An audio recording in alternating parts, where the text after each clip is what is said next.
And then when you started building this, like what was the MVP that you had in mind, and how has it changed from where it was then to where it is today? Absolutely. It was actually very close to what we have now. It was the idea was like, look, let's take the applications that we use and somehow make them virtual. And there's in the technological sense, there's few directions that you could take. I mean, obviously at this time we're already not alone in this space, and there's a lot of amazing companies working on co-browsing. And there's many different directions that you can take. You could, build special screen sharing protocols that are, innovative and that are not the old screen sharing that we're used to. You could go the route that we're going, which is full-on virtualization route, building cloud architecture that could support, tens and hundreds of applications and user sessions at the same time. That's a whole different route. Because basically what we're doing is over time, we're going to be accumulating a library of virtual applications. That's not just search engines. Obviously, it's open source technology at this time, just because it's easier and simpler. Right. Search engines, Visual Studio Code, right? All those tools. But eventually, we are going to be talking with for-profit applications, and obviously, this is going to take a more of a kind of a marketplace approach, with virtual applications being the major thing. But this is, long way from now. The initial product was search engine that's virtual. That was the MVP. Basically, make a search engine inside a search engine. So basically, from your Chrome or Firefox or Safari, whatever you use, you go into Plutoview website and you open up a whole separate browser in that.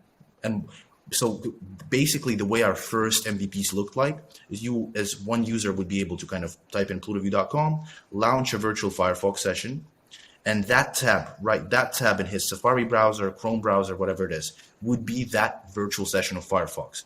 His teammate would launch their own Firefox session and share that with the person. Now there's two tabs in your browser with two different Firefox sessions. You're switching between tabs, you get the full experience of multiple devices in front of you.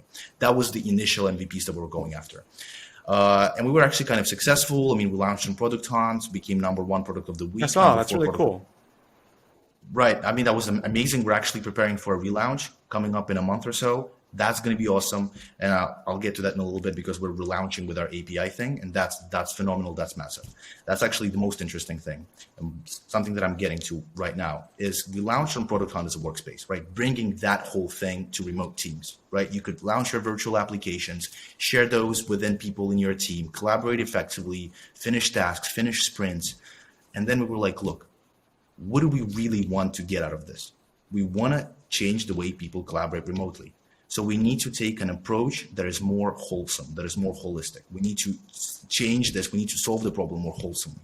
And that's when we realized, look, we need to take the API approach. We need to bring this amazing technology that we built as an integration to all the other solutions and platforms that are dealing with collaboration and that need this extra next step into remote collaboration.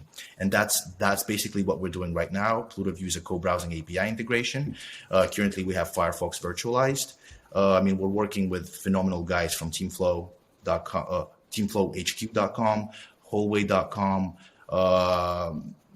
I'm not in a position to give any other names because we're still in talks, but right, there's a lot of demand because we see that the world that we're living in is changing. All the Facebook, all the other places that we used to collaborate in, right, are becoming more and more synchronous. Because that's a really interesting thing, because in early 2010s, we were basically in a situation where the whole remote collaboration market could go two directions. And interestingly, it kind of went both, but we'll get into that. It could become more and more asynchronous, or it could become more and more synchronous. Right. And there's benefits to both, right? There's enormous benefits to both.